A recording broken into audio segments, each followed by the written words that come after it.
The sound of gunshots echoed across the dusty main street of Willow Creek as Rebecca Evans ducked behind a water trough, her heart pounding wildly against her ribs. It was 1878 in Colorado territory, and she hadn't expected her first day in town to involve a shootout between the sheriff and what appeared to be cattle rustlers.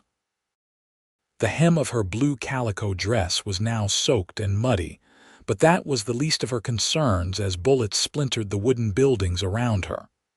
"Madam, you might want to find better cover," a deep voice called out from nearby. Rebecca turned to see a tall man with sun-bronzed skin and keen hazel eyes motioning toward the general store. His black Stetson was pulled low, and despite the danger, he maintained a composed demeanor that suggested he'd seen his fair share of trouble. "I can't move," Rebecca whispered, paralyzed with fear. "They'll see me." The stranger assessed the situation with a quick glance, then without hesitation removed his long duster coat and held it up as a shield.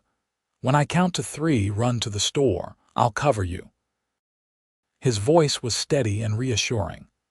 1, 2, 3. Rebecca gathered her skirts and dashed across the exposed stretch of dirt road, the stranger moving alongside her with his makeshift shield. A bullet tore through the edge of his coat, just as they reached the safety of the general store's porch. The man kicked open the door and ushered her inside, where several other townspeople were already taking refuge. "Thank you," Rebecca breathed, suddenly aware that her hands were shaking uncontrollably. "I'm Rebecca Evans, just arrived on the stage this morning. Quite the welcome wagon we've arranged for you, Miss Evans." He tipped his hat. "Daniel Jameson. Most folks call me Dan." Outside, the shooting subsided as the sheriff's deputies managed to apprehend the outlaws. When the all-clear was given, Daniel escorted Rebecca back outside, retrieving her carpet bag from where she'd abandoned it. "Where are you headed?" he asked, handing her the bag. "The schoolhouse." "I'm the new teacher," she explained, brushing dust from her skirt. "Or at least I will be once I meet with the town council tomorrow." Daniel nodded. "I know the place. It's not far. I'd be happy to show you the way. Make sure you get there safely." Rebecca hesitated. In Boston, she would never have accepted an escort from a stranger, but this wasn't Boston. And after the events of the last 10 minutes, she was beginning to understand that the West operated under different rules. "I'd appreciate that, Mr. Jameson." "Just Dan," he corrected with a slight smile. "Folks aren't much for formalities out here." As they walked, Rebecca learned that Daniel was a rancher with property outside town. He raised cattle and horses and occasionally helped the sheriff when trouble came to Willow Creek. He'd been born in Missouri but had come west after the war, looking for a fresh start like so many others. "And you, Miss Evans, what brings a Boston lady to our little corner of nowhere?" Rebecca considered her answer carefully. "A teaching position, and a change.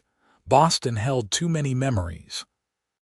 She didn't elaborate, and Daniel didn't press. The schoolhouse was a simple one-room building at the edge of town, with a small attached living quarters for the teacher.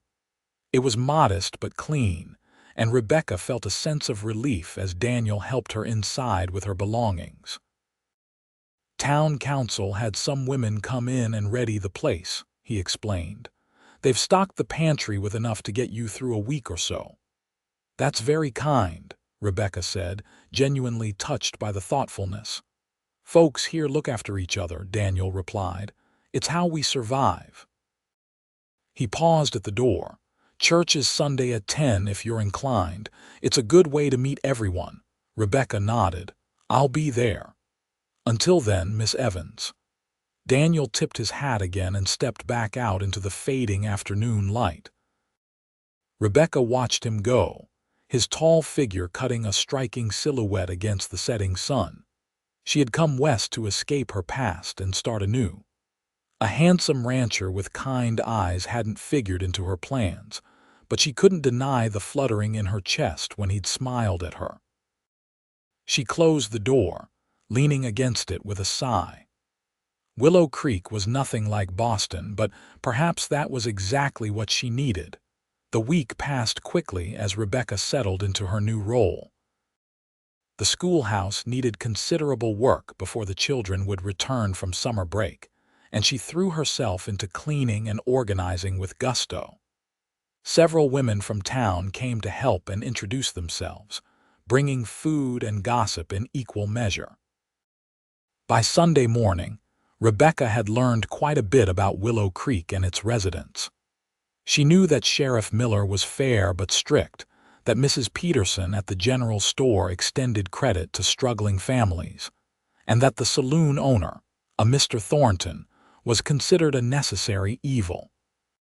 She'd also heard whispers about Daniel Jameson, that he'd come to town 5 years ago with nothing but determination, and now ran one of the most successful operations in the territory. "He's a catch, that one," Mrs. Peterson had said with a meaningful glance. "Half the unmarried women in the county have set their caps for him, but he doesn't seem interested in settling down." Rebecca had pretended not to be particularly interested in this information, though she'd found herself watching the road into town, wondering if she might catch a glimpse of him. When Sunday arrived, Rebecca dressed carefully in her best dress, a lavender gown with modest lace at the collar and cuffs. She arranged her chestnut hair in a simple but elegant style and set off for the church at the center of town. The white clapboard building was the tallest structure in Willow Creek, its steeple reaching toward the clear blue sky. As Rebecca approached, she saw familiar faces from her week of introductions, and many nodded or smiled in greeting. She was just about to climb the steps when she heard the steady rhythm of hoofbeats behind her. Daniel Jameson rode up on a magnificent chestnut stallion, his formal black coat and crisp white shirt a stark contrast to the dusty riding clothes she'd seen him in before. He dismounted smoothly and secured his horse to the hitching post. "Miss Evans," he greeted her with a warm smile. "You're looking well. Has Willow Creek been treating you kindly?" "Very much so," Rebecca replied, suddenly conscious of the color rising in her cheeks. "Everyone has been most welcoming. Glad to hear it." He gestured toward the church entrance. "Shall we?" Inside, the simple wooden pews were filling rapidly with townspeople in their Sunday best. Rebecca noticed several young women watching Daniel with undisguised interest and felt an unexpected pang of something that might have been jealousy. She chided herself silently. She barely knew the man, after all. Daniel guided her to a pew near the middle of the church, and Rebecca found herself seated between him and Mrs. Peterson, who gave her a knowing smile that made Rebecca blush all over again. The service was led by Reverend Thomas, a gentle-voiced man with silver hair and kind eyes. His sermon focused on community and the importance of welcoming strangers, and Rebecca felt several pairs of eyes turned toward her. She kept her gaze fixed firmly on the Reverend, though she was acutely aware of Daniel beside her, his arm occasionally brushing against hers when he shifted position. After the service, the congregation spilled out into the churchyard for what appeared to be a weekly social gathering. Tables had been set up with refreshments, and children darted between groups of conversing adults. Rebecca found herself surrounded by curious townspeople, eager to meet the new teacher. She answered their questions politely, but her attention kept drifting to Daniel, who stood some distance away speaking with the sheriff and several other men. Occasionally, he would glance in her direction, and each time their eyes met, Rebecca felt a peculiar flutter in her stomach. As the crowd began to thin, Rebecca became aware of hushed whispers and subtle glances being directed toward the church entrance. She turned to see what had captured everyone's attention, and was surprised to see a well-dressed couple she hadn't noticed during the service. The woman was strikingly beautiful, with golden hair arranged in an elaborate style that spoke of wealth and sophistication.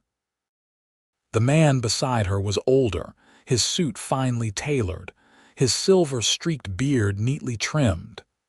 "That's Victoria and Harold Blackwell," Mrs. Peterson whispered at her elbow. "They own the largest ranch in the territory. And she's had her eye on your Mr. Jameson since she arrived in town last year." "He's hardly my Mr. Jameson," Rebecca protested quietly, but her denial sounded hollow even to her own ears.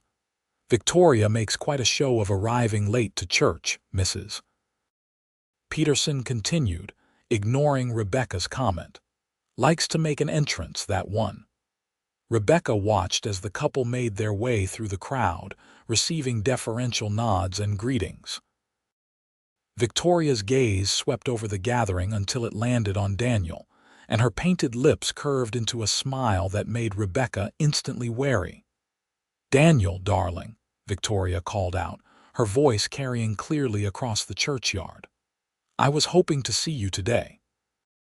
Daniel turned, and Rebecca couldn't help but notice how his easy smile seemed to tighten slightly. "Mrs. Blackwell," he greeted with a polite nod. "Mr. Blackwell." Victoria glided toward him, her husband following at a more sedate pace. "We were just discussing the autumn cattle drive," she said, laying a gloved hand on Daniel's arm. "Harold thinks you might be interested in combining our herds for the journey to Denver." Daniel's expression remained neutral. "It's an option worth considering." "Excellent," Victoria beamed. "Perhaps you could join us for dinner this evening to discuss the details. Say 7 o'clock. Before Daniel could respond, Victoria's gaze shifted, landing on Rebecca with calculating precision. "And who might this be?" she asked, though her tone suggested she already knew the answer. "Miss Rebecca Evans," Daniel said, stepping slightly away from Victoria's touch. "Our new schoolteacher. Miss Evans, may I present Mr. and Mrs. Harold Blackwell?" Rebecca nodded politely. "A pleasure to meet you both." Victoria's assessment was swift and dismissive. "How quaint." "A schoolteacher. I'm sure the children will benefit from your influence." Her emphasis made it clear she found the profession less than impressive. Harold Blackwell, who had remained silent until now, spoke in a measured tone. "Don't mind my wife, Miss Evans. Education is the foundation of civilization, even here in the West. We welcome you to Willow Creek." Victoria's lips thinned with displeasure at her husband's intervention. "Yes, of course. Welcome." She turned back to Daniel. "So, dinner tonight." Rebecca saw Daniel's gaze flicker briefly toward her before he answered. "I'm afraid I have pressing business at the ranch this evening. Perhaps another time." Victoria's disappointment was evident, but she recovered quickly. "Of course, darling. The invitation stands whenever you're available." As the Blackwells moved on to greet others, Rebecca felt a mixture of relief and confusion. Daniel's refusal seemed somehow connected to her, though she couldn't fathom why he would decline a business opportunity on her account.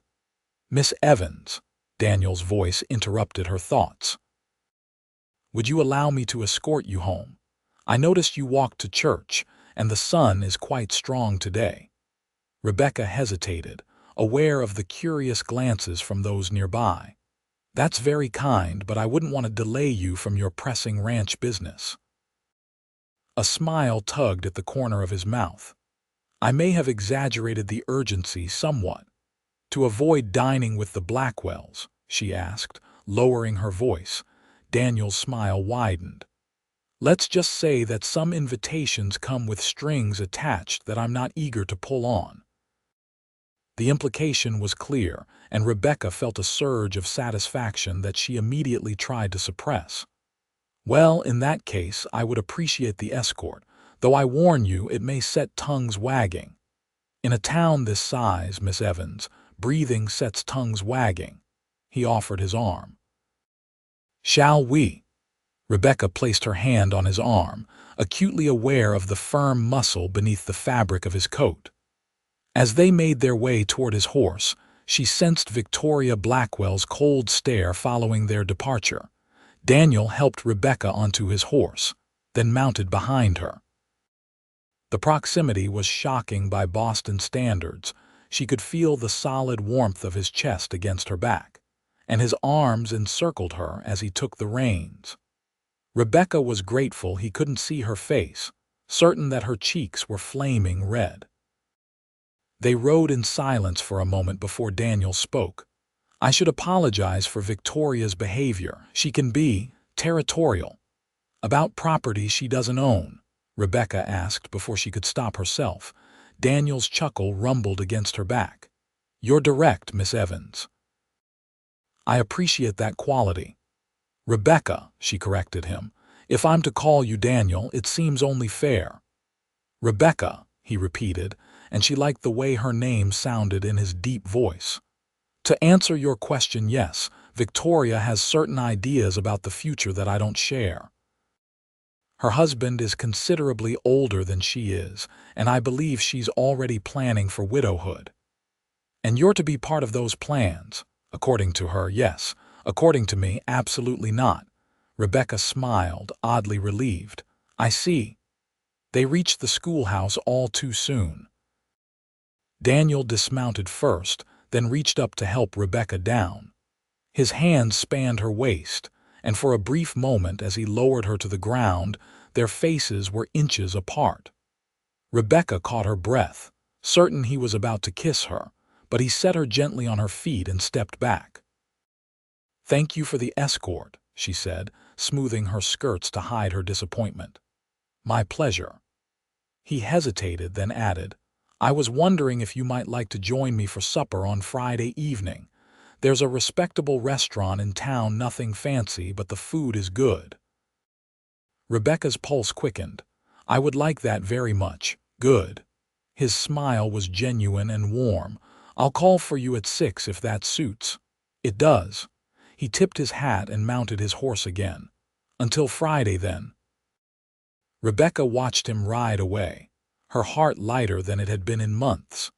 She had come west seeking escape, not romance, but as she turned toward her modest new home, she couldn't help but wonder if perhaps she might find both in Willow Creek. Monday morning brought the start of the school term, and Rebecca found herself facing 22 children, ranging from 6 to 16 years of age. Their backgrounds were as diverse as their ages. Some were the children of merchants and ranchers. Others came from families that worked the mines in the hills beyond town. And a few were the offspring of homesteaders trying to coax crops from the challenging soil of the territory. Rebecca quickly discovered that her Boston education had prepared her for teaching reading, writing, and arithmetic, but not for mediating disputes between children from feuding families, or explaining why a young boy couldn't bring his pet rattlesnake to school, even if it's just the skin, Miss Evans. By Friday, she had established a tentative routine and earned the respect of most of her students, though a few of the older boys remained challenging. She dismissed the class at 3 o'clock, watching as they scattered like startled birds, eager to begin their weekend freedom. As the last child disappeared down the dusty road, Rebecca allowed herself a moment of pride. She had survived her first week as a frontier schoolteacher. The accomplishment, modest as it might seem to others, felt significant to her after months of uncertainty and grief. She tidied the schoolroom, then crossed to her living quarters to prepare for her evening with Daniel. She had fretted all week about what to wear, finally settling on a forest green dress with delicate ivory lace trim. It was one of the few fine gowns she had brought from Boston, and though it might be considered overly formal for a small-town restaurant, she wanted to look her best. At precisely 6 o'clock, a knock sounded at her door. Rebecca took a deep breath, checking her appearance one last time in the small mirror, then opened the door to find Daniel standing on her porch, a small bouquet of wildflowers in his hand. "Good evening, Rebecca," he greeted her, his eyes warming appreciatively as they took in her appearance. "You look beautiful. Thank you." She accepted the flowers with a smile. "These are lovely. Please come in while I put them in water." Daniel removed his hat as he stepped inside, and Rebecca was struck again by how handsome he was, tall and broad-shouldered, with those thoughtful hazel eyes that seemed to see more than most. He had dressed carefully for the occasion as well, in a crisp white shirt and black vest, his usual trail dust nowhere to be seen. "How was your first week of teaching?" he asked as she arranged the flowers in a jar. "Challenging," she admitted with a laugh. "Did you know that the Cooper twins believe they can communicate with jackrabbits?" Daniel's mouth twitched with amusement.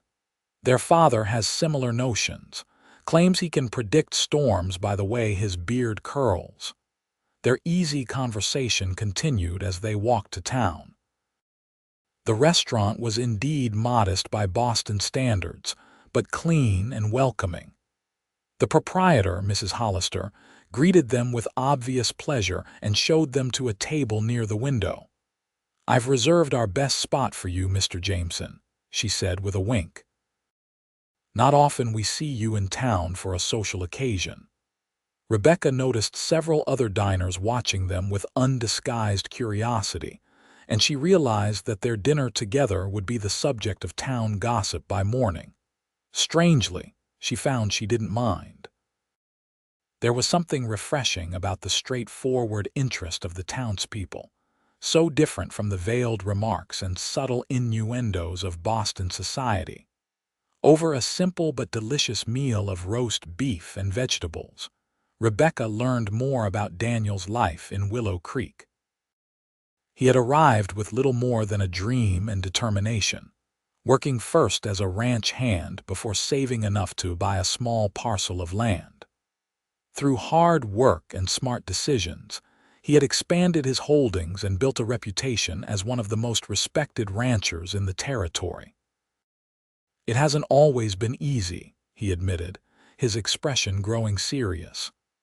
"The first winter nearly broke me. Lost half my cattle to cold and wolves. Would have lost everything if not for some of the men who work for me now. They stuck by me, took payment in promises when I couldn't offer cash." "That speaks well of both them and you," Rebecca observed. "Men don't follow leaders they don't respect." Daniel nodded. "Loyalty is hard to come by out here. When you find it, you value it." He paused, then asked, "What about you, Rebecca? You mentioned Boston held too many memories." Would it help to talk about them? Rebecca hesitated. She had kept her past carefully guarded, but something about Daniel's direct gaze made her want to share the burden she had carried across the country. "I was engaged," she said finally, her fingers twisting the napkin in her lap. "His name was Thomas. He was a doctor. We were to be married last spring." Daniel waited patiently as she gathered her thoughts. There was an outbreak of influenza. Thomas worked day and night caring for the sick. He caught it himself. She swallowed hard. "He died 3 days before our wedding." Daniel reached across the table and covered her hand with his. "I'm sorry, Rebecca. After he was gone, I couldn't bear to stay. Every street, every building held memories of him. When I saw the advertisement for a teacher in Colorado Territory, it seemed like fate." She attempted a smile. "My parents thought I was mad to even consider it, but I needed to go somewhere Thomas had never been, somewhere I could breathe without seeing his ghost on every corner." "And has it helped?" Daniel asked gently. Rebecca considered the question. "Yes," she said, surprised to realize it was true. "Yes, I think it has.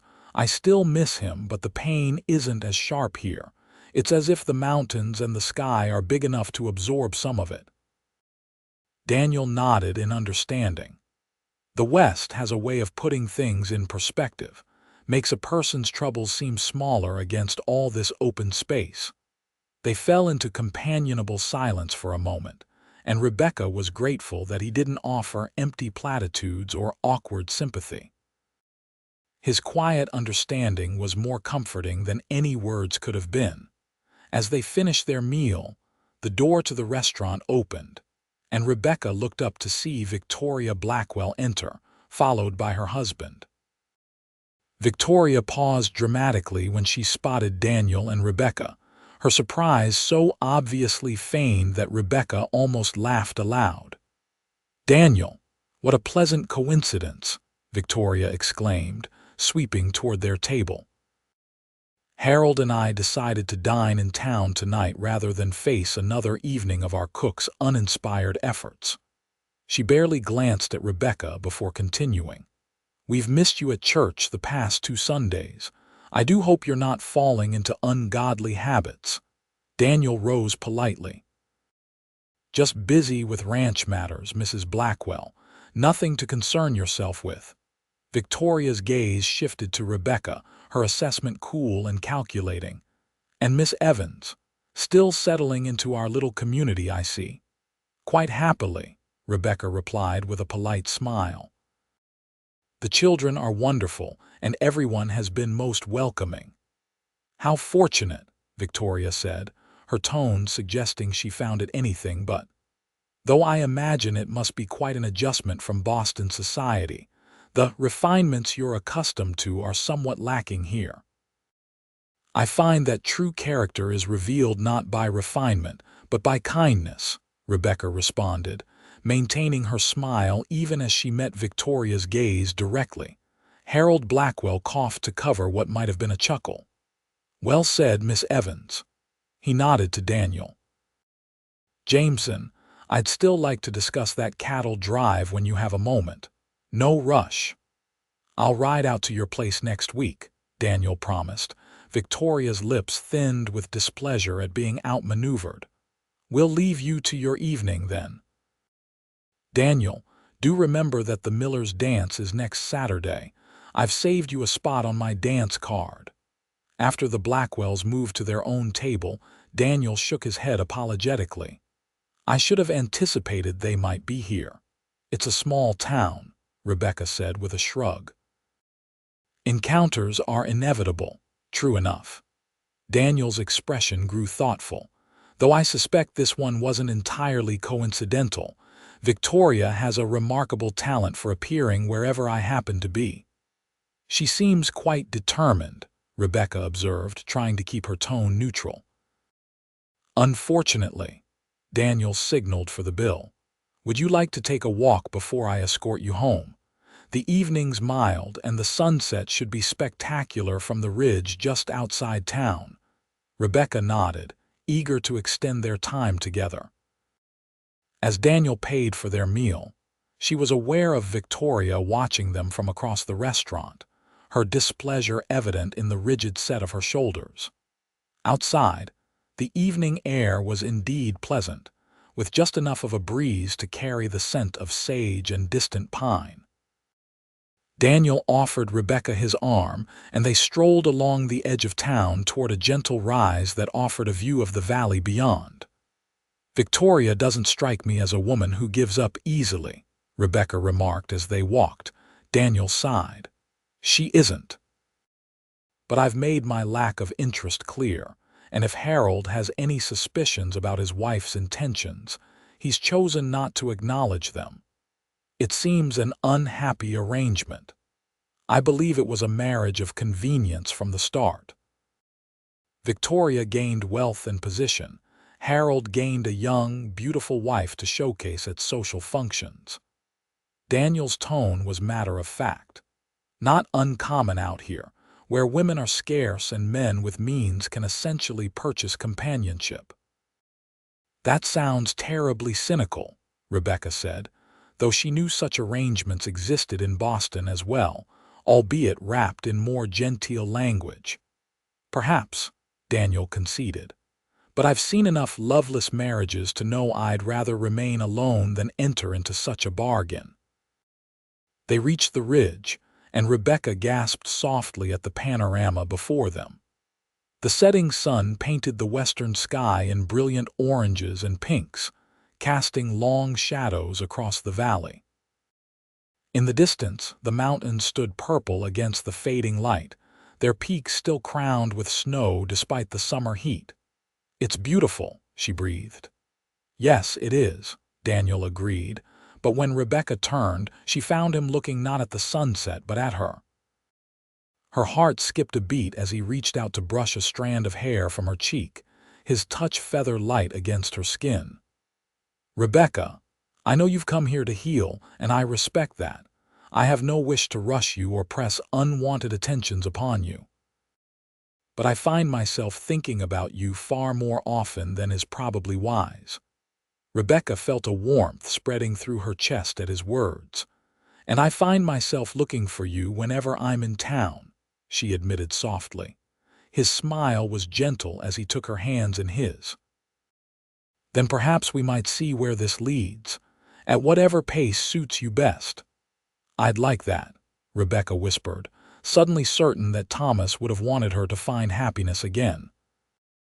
Daniel leaned forward slowly, giving her every opportunity to pull away, but Rebecca found herself rising onto her toes to meet him halfway. His lips were warm and gentle against hers, the kiss brief but full of promise. When they parted, Rebecca felt a curious mixture of guilt and joy, as if she had both betrayed a memory and embraced a future in the same moment. "I should take you home," Daniel said, his voice slightly rough, "before I forget all my good intentions about proceeding slowly." Rebecca nodded, not trusting herself to speak. As they walked back toward the schoolhouse, hand in hand now rather than arm in arm, she felt a lightness she had not experienced since before Thomas fell ill. She had not come west seeking love, but perhaps love had found her anyway. The days that followed took on a new rhythm. Rebecca taught during the week, and Daniel rode into town whenever his ranch duties allowed. Sometimes they would share a meal at the restaurant, other times a simple picnic by the stream that ran near the schoolhouse. On Sundays, they sat together in church, ignoring Victoria Blackwell's pointed glares and the knowing smiles of the townspeople. Word of their courtship, for that was what it undoubtedly was, though neither had put a name to it, yet spread quickly through Willow Creek. Most seemed pleased by the development, especially the parents of Rebecca's students, who saw her connection to a respected rancher as further evidence of her suitability as their children's teacher.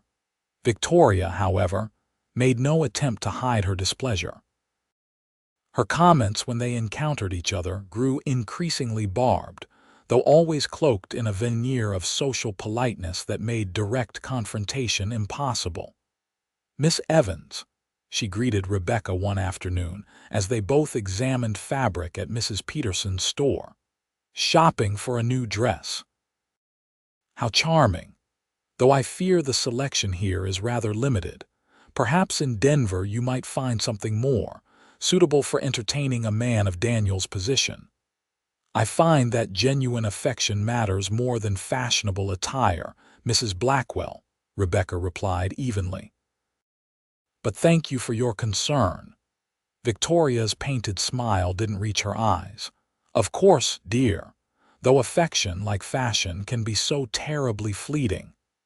The implied threat lingered in the air between them, but Rebecca refused to be intimidated. She had faced worse losses than the potential disappointment of Victoria Blackwell's schemes.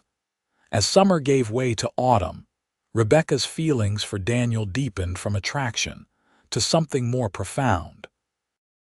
They spent every moment they could together, sharing stories of their pasts and dreams for the future. Daniel taught her to ride properly. Side saddle is for city streets, not frontier trails, and Rebecca introduced him to the poetry she loved, reading aloud by lamplight on quiet evenings. The Miller's Harvest Dance arrived on a crisp October evening, with the town hall decorated in autumn colors and tables laden with the bounty of the season. Rebecca wore a russet-colored dress that Daniel said matched the changing leaves, and he cut a handsome figure in his best suit. They danced together for most of the evening, Rebecca laughing as Daniel guided her through the unfamiliar patterns of country dances. During a break in the music, they stepped outside for a breath of fresh air, the stars brilliant in the clear night sky above them. "Have you given any thought to Christmas?" Daniel asked as they stood in the shadow of the town hall. "Christmas?" Rebecca echoed, surprised by the question. "It's still months away." "I know, but—" He hesitated, uncharacteristically uncertain. "I was hoping you might spend it at the ranch. Meet my foreman and the men. They're like family to me, and I'd like them to know you." The invitation felt significant, as if he were asking for more than her presence at a holiday celebration. "I'd like that very much," she said softly. Daniel's smile was warm as he took her hands in his. "Rebecca, these past months have been the happiest of my life. I know it might seem sudden, but a commotion from inside the town hall interrupted whatever he had been about to say. Shouts and the sound of breaking glass suggested that the celebration had taken an unpleasant turn. "Stay here," Daniel said, his expression shifting from tenderness to concern in an instant. He strode back toward the entrance, Rebecca following despite his instruction. Inside, they found a scene of chaos. Two men, one Rebecca recognized as a miner named Clyde Jenkins, the other a stranger, were engaged in a brawl, while bystanders scrambled to clear furniture from their path. Sheriff Miller was attempting to separate them, but the men were too caught up in their fight to heed his commands. Daniel waded into the fray without hesitation, grabbing Jenkins by the collar and pulling him away from his opponent while the sheriff restrained the stranger. Jenkins struggled briefly before recognizing Daniel, then subsided with a muttered curse. "What's this about?" the sheriff demanded, maintaining his grip on the stranger who was bleeding from a cut above his eye. "This snake cheated at cards," Jenkins spat. "Took my week's wages," the stranger, a well-dressed man with a waxed mustache, sneered. "Not my fault you can't tell a flush from a straight, you ignorant rock-breaker." Jenkins lunged forward again, but Daniel held him firmly. "Enough, Clyde. Fighting won't get your money back." "Indeed it won't," came Victoria Blackwell's voice as she stepped forward, her red satin dress making her the center of attention. "Mr. Reynolds here is my guest, Sheriff. I can assure you he would never stoop to cheating." Perhaps Mr. Jenkins simply had too much to drink and became confused about the cards he held. Rebecca noticed how Victoria placed a proprietary hand on the stranger's arm and how Harold Blackwell watched from a distance, his expression impassive. It seemed Victoria had found a new focus for her attentions, at least temporarily. The sheriff looked unconvinced. "Regardless, I want a fighting at a community gathering. Mr. Reynolds, I suggest you return to wherever you're staying and cool off. Jenkins, you're spending the night in a cell to sober up."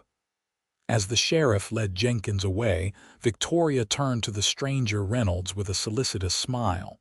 "Come, Garrett, let me tend to that cut. I have a room at the hotel where we can have some privacy." Her meaning was unmistakable, and Rebecca wasn't the only one who noticed the impropriety of the suggestion.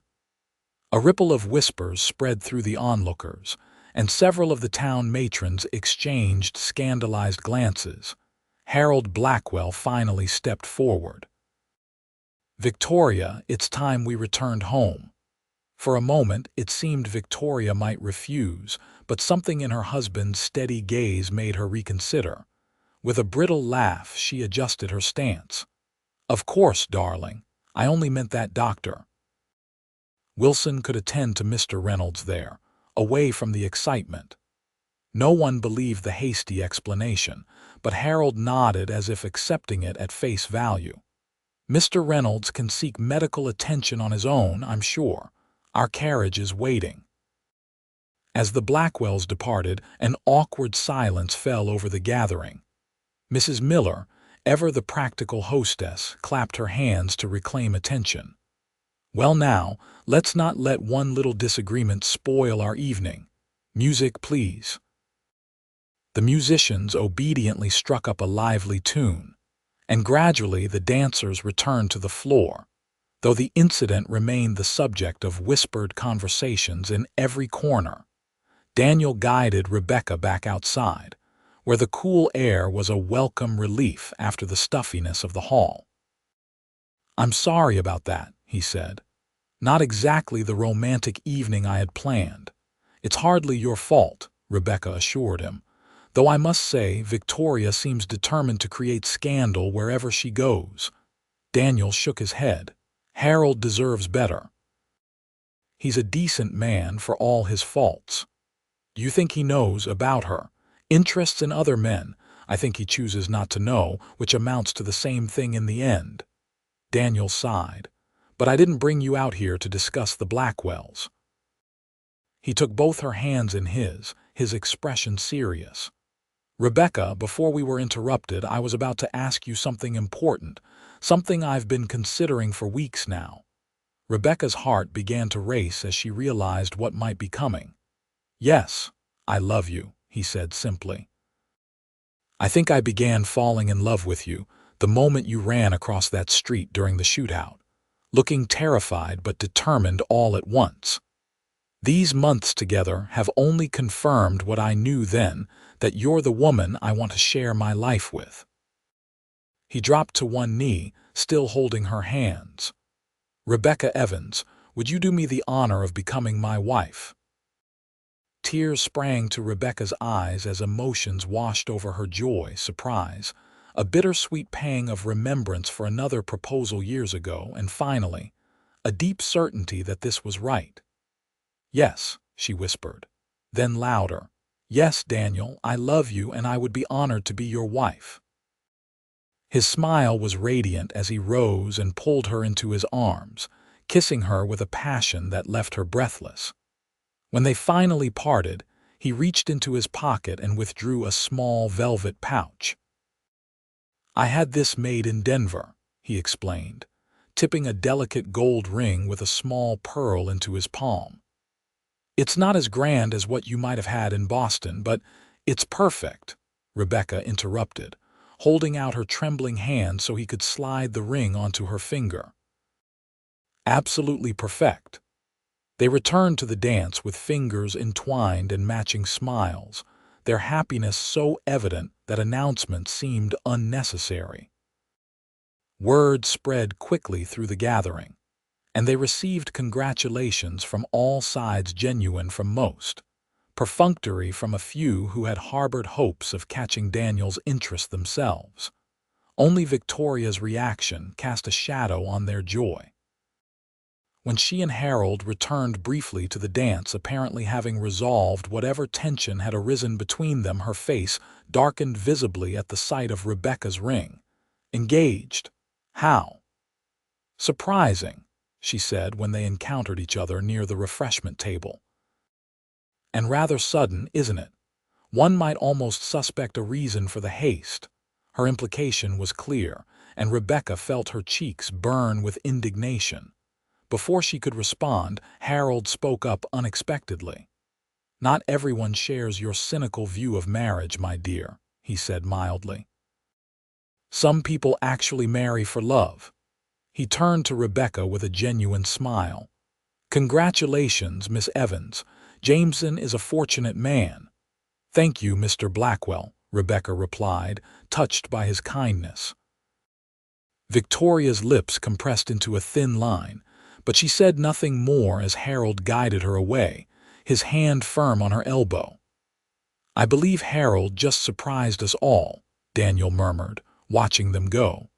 "Perhaps he's not as blind to her nature as we thought," Rebecca suggested. The remainder of the evening passed in a happy blur for Rebecca.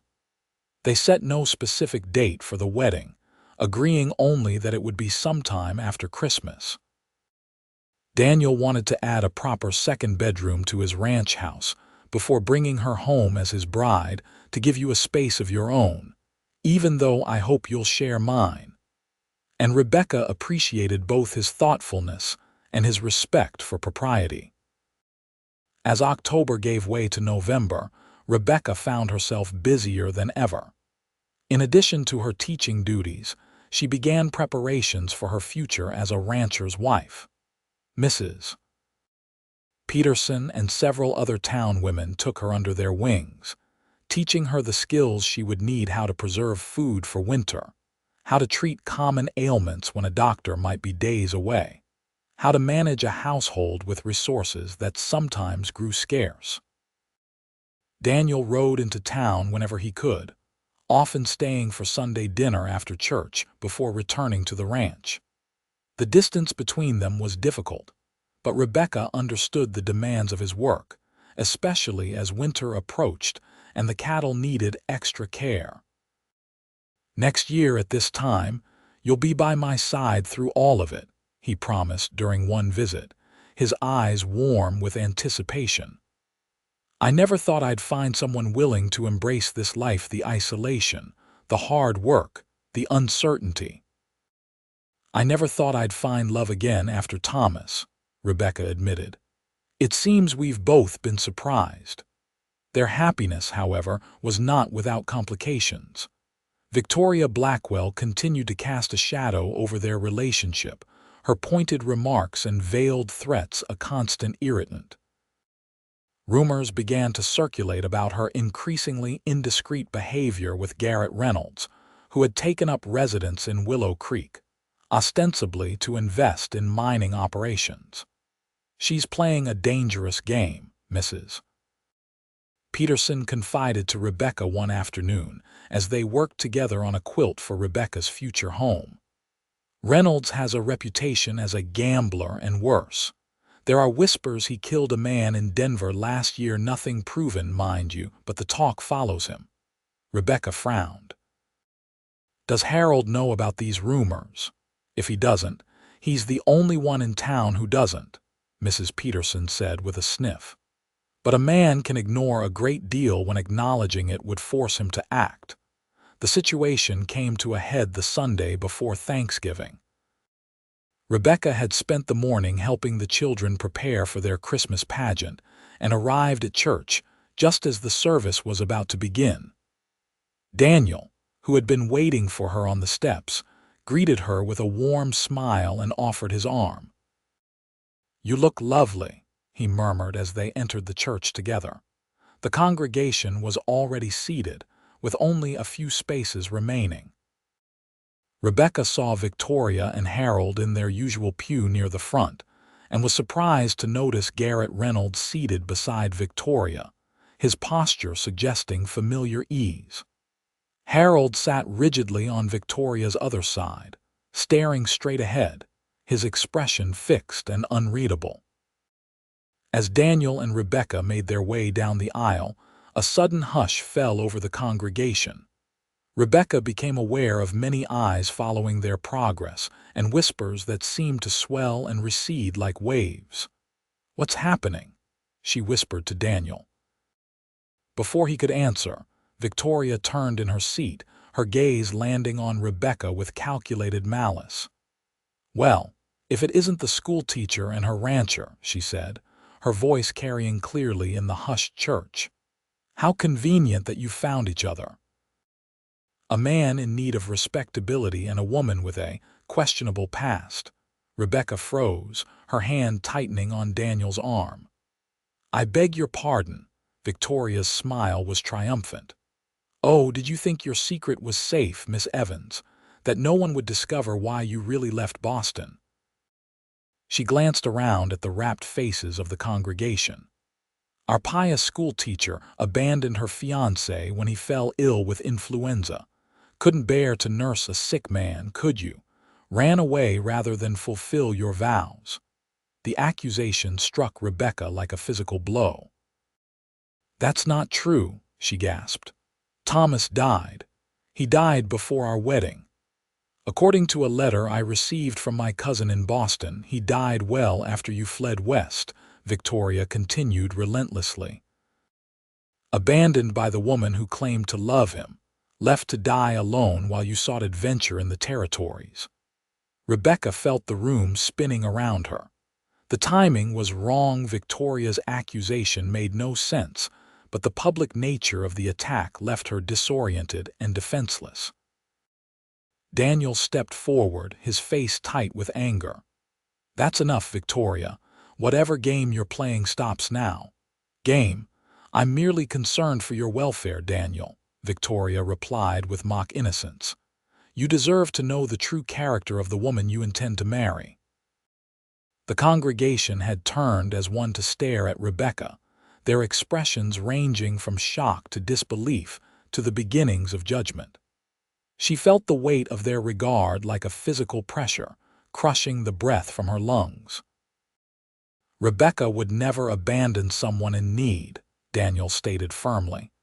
"Anyone who knows her would understand that. But none of you truly know her, do you?" Victoria pressed her advantage. "She appeared in your midst spinning tales of tragedy, and you accepted her without question. So trusting, so naive." Harold Blackwell finally spoke, his voice cutting through his wife's tirade.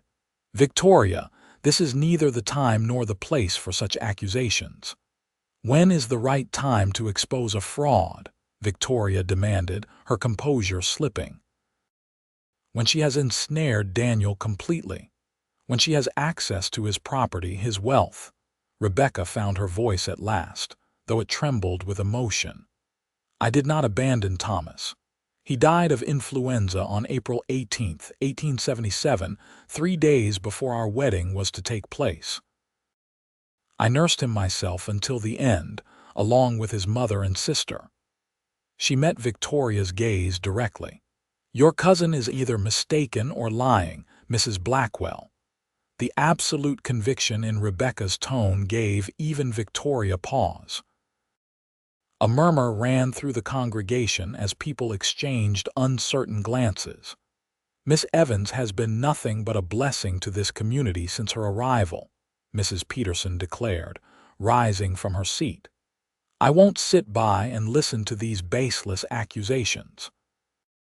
Others began to nod in agreement, and Rebecca felt a swell of gratitude for the acceptance she had found in Willow Creek.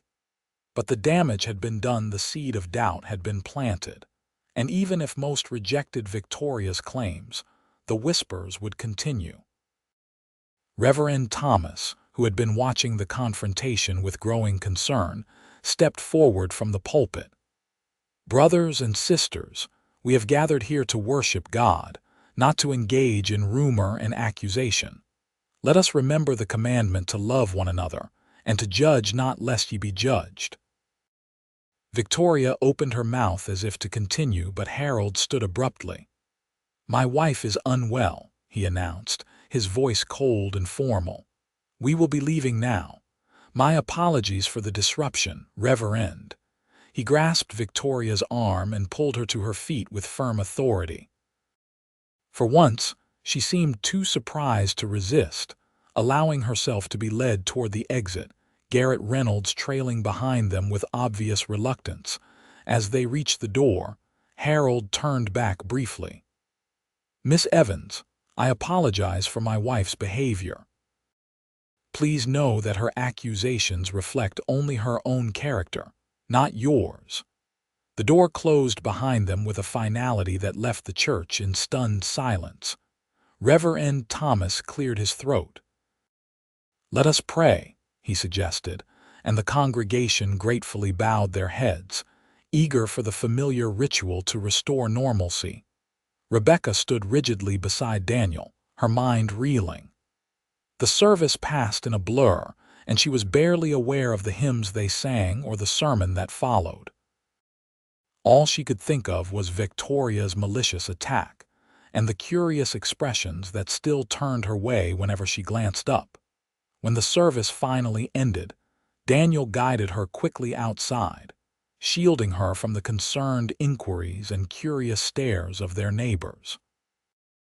They walked in silence toward the schoolhouse, the bright November sunshine at odds with the turbulent emotions between them.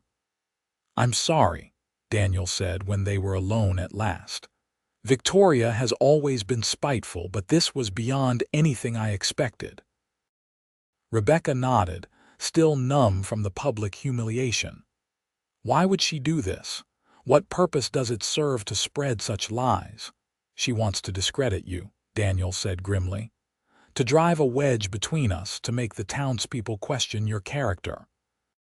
If she can't have what she wants, she'll destroy what others have. But why now? She's known about our engagement for weeks. Daniel's expression darkened. I suspect Harold may be reaching the end of his patience with her behavior. If he divorces her or cuts her off financially, she'll need alternatives. I represent security she might have counted on once. Rebecca shuddered at the calculation such a plan revealed. Do you think? Will people believe her? Some might wonder, at least briefly, Daniel admitted. But those who truly know you will see through her lies. And Victoria has done herself no favors by making such accusations in church, of all places. He took her hands in his gaze steady and reassuring. Rebecca, I believe in you. I trust you completely. Nothing Victoria says can change that. His unwavering faith brought tears to Rebecca's eyes. I did stay with Thomas, she whispered. I held his hand as he died. I would never have abandoned him. I know. Daniel drew her into his arms, holding her close as she finally gave in to the tears she had been fighting. I know.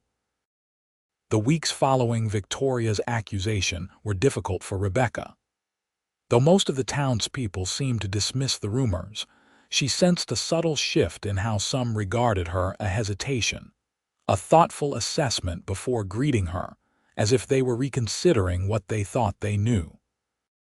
The children, thankfully, remained unchanged in their attitudes, still bringing her wildflowers and apples and the occasional interesting rock they had found.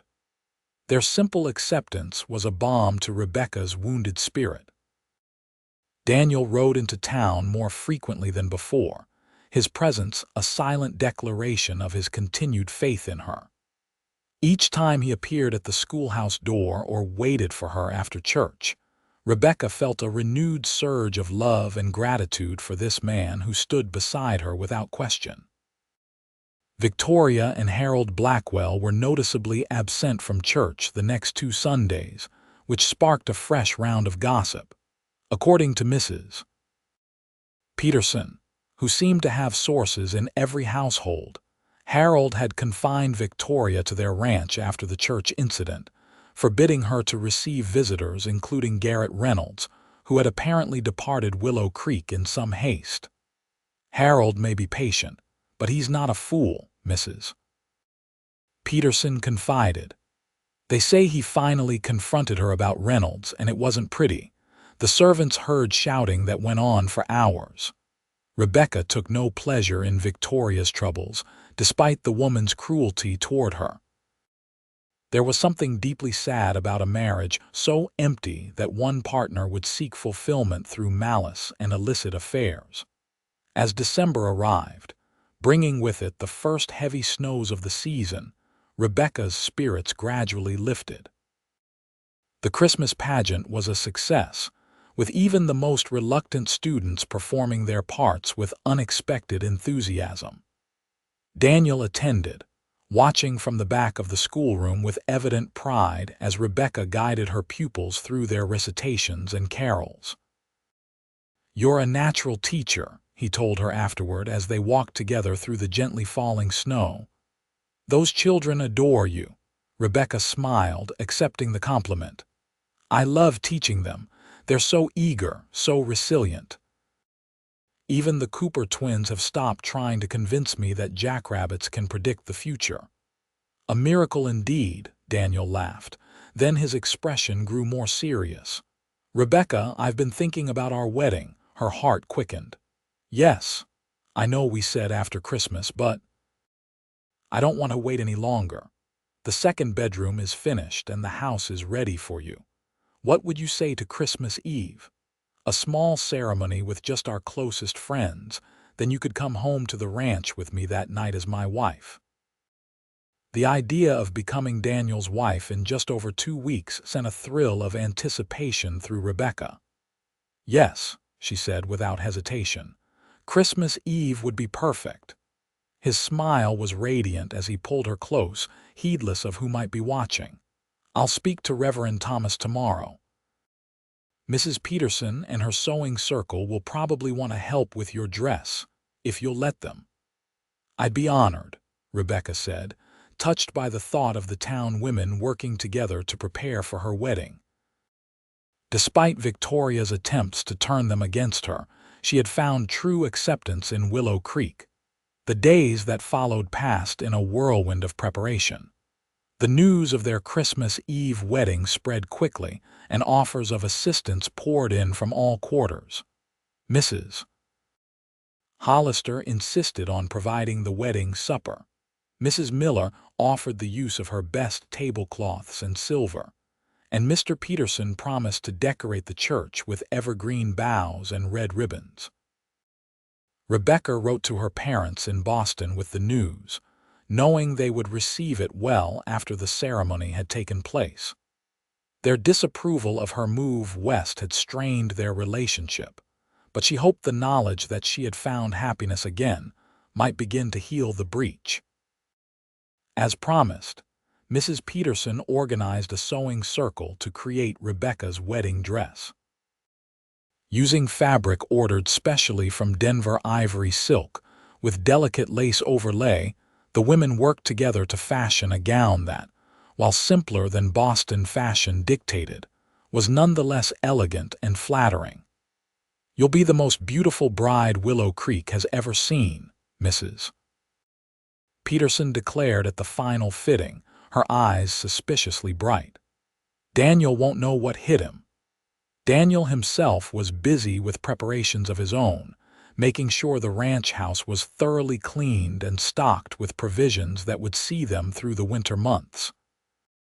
He rode into town less frequently as the wedding approached, but sent notes with his ranch hands when he couldn't come himself, simple messages that nonetheless made Rebecca smile and blush when she read them. "I'm counting the hours until you're my wife," one such note read. "The house is empty without you, waiting for your voice and your laugh to make it a home." 3 days before the wedding, an unexpected visitor arrived at the schoolhouse just as Rebecca was dismissing her students for the Christmas holiday. Harold Blackwell stood awkwardly in the doorway, hat in hand, waiting until the last child had departed before approaching her desk. "Miss Evans," he greeted her formally. "I hope I'm not intruding."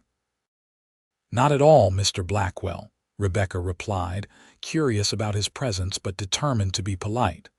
"What can I do for you?" Harold cleared his throat, clearly uncomfortable.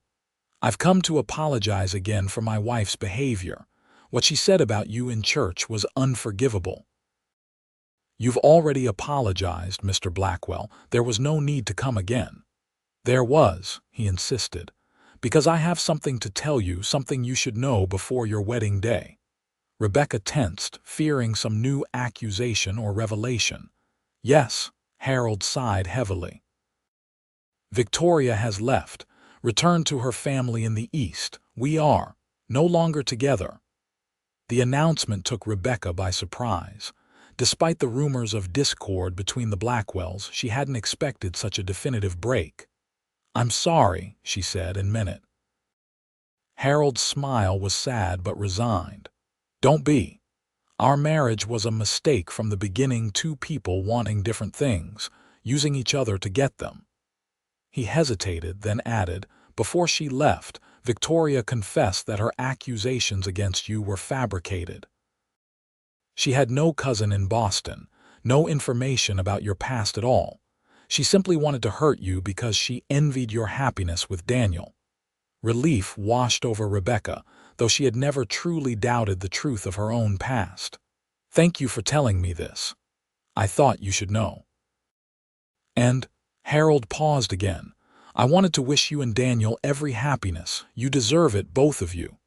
"That's very kind," Rebecca said, touched by his sincerity. Harold nodded awkwardly.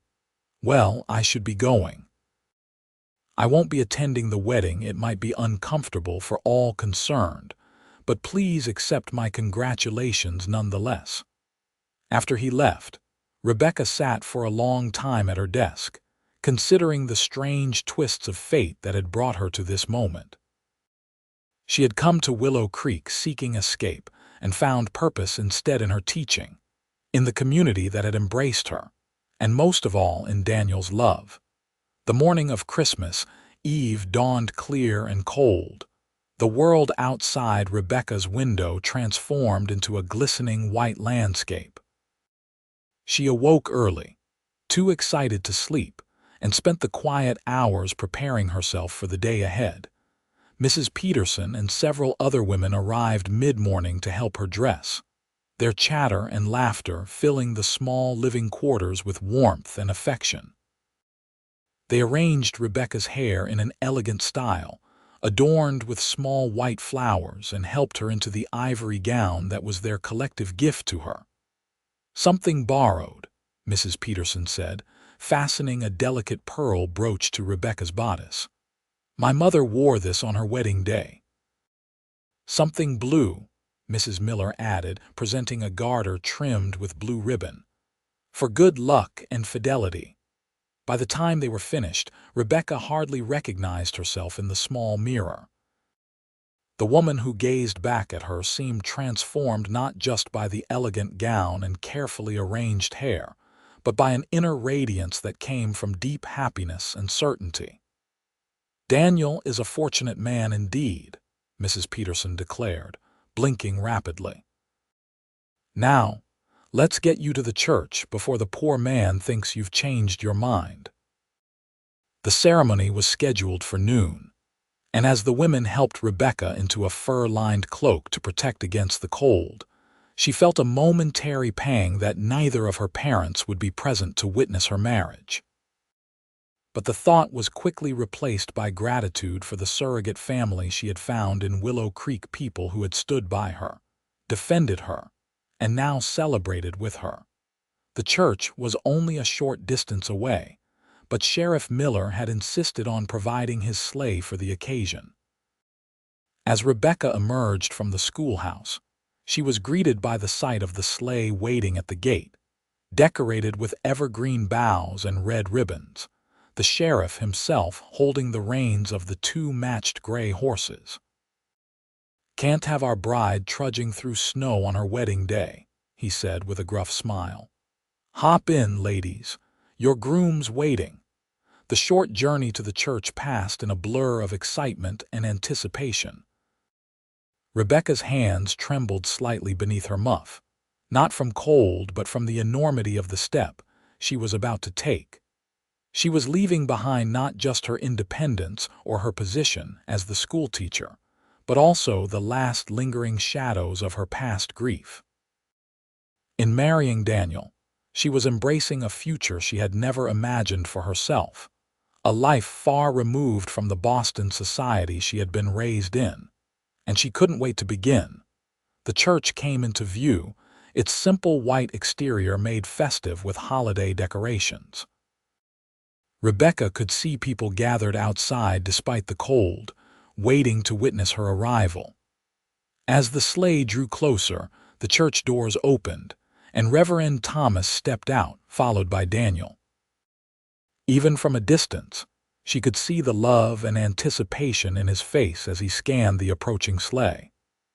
When his gaze found hers, his smile was so bright it seemed to outshine the winter sun reflecting off the snow.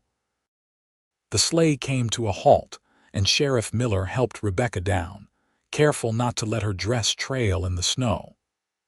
Mrs. Peterson adjusted her cloak and veil one last time, then the women hurried inside to take their seats, leaving Rebecca momentarily alone with Daniel and the Reverend. "You look beautiful," Daniel said softly, his voice catching with emotion. "As do you," Rebecca replied, taking in his formal black suit and crisp white shirt. He had trimmed his beard and combed his hair neatly, but it was the love shining in his eyes that truly transformed him. Reverend Thomas cleared his throat. "Shall we begin? It's rather cold out here." Daniel offered Rebecca his arm, and together they approached the church doors. As they reached the threshold, The congregation inside rose to their feet and turned toward them, a sea of familiar faces smiling in welcome. Just as they were about to enter, Daniel paused. With a gesture that spoke of both respect and affection, he stepped back, opening the door wider and holding it for Rebecca to pass through first. "After you, my love," he murmured. The simple courtesy, so characteristic of the man she had come to love, brought tears to Rebecca's eyes. She stepped into the church, Daniel following close behind, and they walked together down the aisle toward their future. The ceremony itself was brief but deeply moving. They exchanged vows in clear, steady voices, promising to love and cherish each other through whatever challenges life might bring. When Daniel slipped the gold band onto Rebecca's finger to join her engagement ring, his hands were gentle but sure, as if the gesture sealed a commitment he had already made in his heart long ago. "By the authority vested in me, I now pronounce you husband and wife," Reverend Thomas declared, his smile warm and genuine. "What God has joined together, let no man put asunder." Daniel drew Rebecca into his arms and kissed her with a tenderness that spoke volumes about the depth of his feelings. The congregation erupted in applause and cheers, the joyful noise filling the small church to its rafters. The celebration that followed at the town hall was a true community affair, with everyone contributing something to the feast. There was music and dancing, toasts and laughter, and through it all, Daniel kept Rebecca close, as if he couldn't quite believe she was finally his wife. As evening approached, they prepared to depart for the ranch. Daniel had arranged for the same sleigh that had brought Rebecca to the church to carry them home, now laden with wedding gifts and provisions for their first days together as husband and wife. The townspeople gathered outside to see them off, tossing rice and calling out good wishes as Daniel helped Rebecca into the sleigh and tucked warm blankets around her. "Ready, Mrs. Jameson?" he asked, his voice rich with promise as he took the reins. "Ready, Mr. Jameson," she replied, leaning against his solid strength as the sleigh began to move. They left Willow Creek behind, the sound of bells fading into the quiet of the winter evening. Ahead lay the ranch, their home, and all the years they would share together. Rebecca nestled closer to her husband, content in the knowledge that her journey west had led her not just to a new place, but to where she truly belonged by Daniel's side.